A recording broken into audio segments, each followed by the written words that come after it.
अब आपको सीधे लिए चलते हैं बीजेपी के वरिष्ठ नेता रविशंकर प्रसाद नेशनल हेराल्ड केस में प्रेस कॉन्फ्रेंस को संबोधित कर रहे हैं। बड़ी लोकलाज कितना कहती है, कितना समझती है और कितना पालन करती है, वो देश देखता है।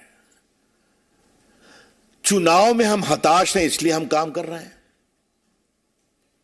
कानून के जानकार अभिषेक बाबू भी बोल रहे हैं, क्या मतलब है इसका?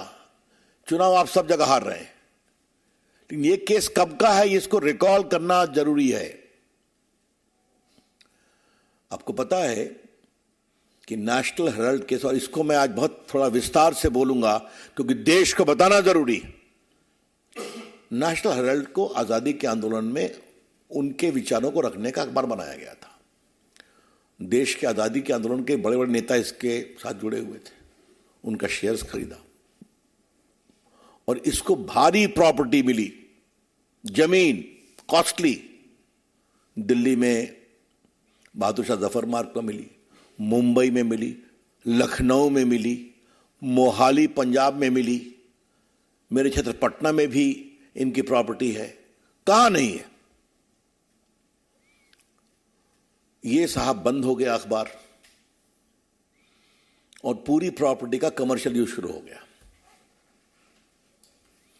उसके बाद उससे बड़े रेंट आते थे हजारों करोड़ रुपए में। कब आगे करना क्या है? तब फिर कवायद शुरू हुई कि ये तो चल नहीं रहा है या चलाना नहीं है, तो इस पूरे प्रॉपर्टी को फैमिली के पास ट्रांसफर किया जाए। उसमें क्या होता है? उसमें यह होता है कि 2008 में 90 करोड़ रुपया लोन दिया था कांग्रेस पार्टी ने एसोसिएट जर्नल को, जो नेशनल हेराल्ड पब्लिश करता था। तो 90 करोड़ वापस देना था। तो कहा गया कि 90 करोड़ हम तुमको माफ कर देंगे, तुम्हें कुछ काम करना पड़ेगा। का क्या करना है? का पूरा शेयर 99% फैमिली को ट्रांसफर करना है। तो बताएं कैसे करेंगे? तो बस बिना बाकी शेयर होल्डर्स का कंसेंट दिए हुए एक यंग इंडिया बनता है पब्लिक। नाम क्या दिया? Young India. और डायरेक्टर कौन? 36% राहुल गांधी, 36% सोनिया गांधी, और बाकी मोतीलाल वोरा जी अब नहीं है तो वो लोग नॉमिनल शेयर होल्डर्स थे। और उसमें कहा कि ये 90 करोड़ रुपया जो लोन दिया है कांग्रेस पार्टी ने, उसके एवज में पूरा 99% शेयर इस संस्था को वापस कर दो। तो इस संस्था ने क्या किया? कुछ तो देना था, तो 50 लाख रुपया दिया कांग्रेस पार्टी को। ठीक है? तो कांग्रेस पार्टी ने 90 करोड़ रुपया माफ किया, उसके एवज में 99% शेयर लिया, और वो शेयर माता पुत्र के यंग इंडिया ने कंट्रोल्ड ने 76% 50 लाख में कांग्रेस पार्टी को ले लिया। मतलब वो भी 50 लाख रुपया कैसे आया आप सभी जानते हैं, इन्वेस्टिगेशन का विषय है। हम अपनी बिहारी भाषा में कहते हैं, न हर्रे लगे न फिटकिरी, रंग तो चोखा चोखा। देखिए बिहार से जुड़े लोग हंसने लगे। हाँ, इससे अच्छा कोई ट्रांजैक्शन होता है क्या? मैं इसको 3 पहलुओं पर रखना चाहता हूं।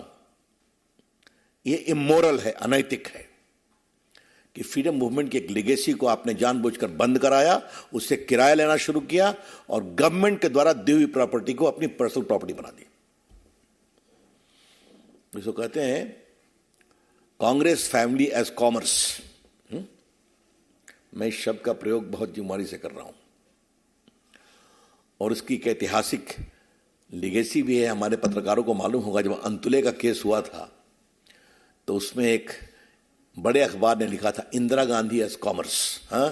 इंदिरा गांधी के नाम पर एक कमेटी ट्रस्ट बनाया था और सीमेंट के व्यापारियों से क्या होता था आप जानते हैं। आज मैं कह रहा हूं Congress family as commerce.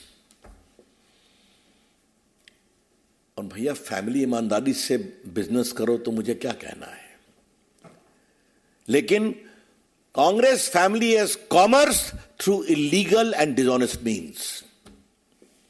Congress family व्यापार करती है नियमों का दुरुपयोग और धोखे से। वैसे इलीगेसी उनके यहां है, कोई नई बात तो नहीं है। दामादशी का केस चल रहा है, आपको पता ही है, मैं बहुत चर्चा कर चुका हूं, आज का विषय नहीं है, कैसे जमीन बेची गई सस्ते में। अब हम आते हैं कि इसमें कार्रवाई क्या हुई।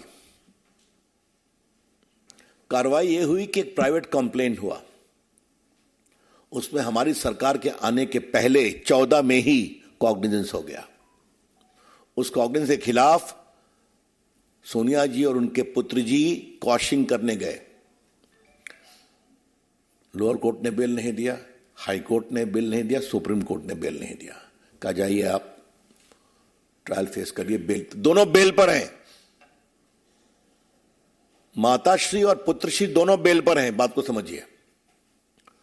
उसके बाद इनकम टैक्स ने कार्रवाई शुरू की और इनकम टैक्स ट्रांजैक्शन को गलत पाया और कहा कि इट इज फ्रॉड, आपको पूरा टैक्स देना पड़ेगा। उसके खिलाफ ये लोग गए इनकम टैक्स अपीलेट ट्राइब्यूनल में, ठीक है, वहां डिसमिस हुआ। वो गए हाई कोर्ट, हाई कोर्ट ने और तल्ख टिप्पणी की। अब सुप्रीम कोर्ट में क्या हुआ, शायद वहां भी डिसमिस नहीं हुआ, चलिए। तो उनको बेल नहीं मिला, वो ट्रायल फेस कर रहे हैं। इनकम टैक्स ने उनके खिलाफ गंभीर टिप्पणी की, कार्रवाई की, वो भी हारे। तीसरा ये ईडी की कार्रवाई है, इसको भी बंद कराने की कोशिश की गई थी तकनीकी कारणों से। बाद में सारी बातें आई तो फिर वो एग्जामिन किया गया, तो वो ईडी 2018 से चल रहा था।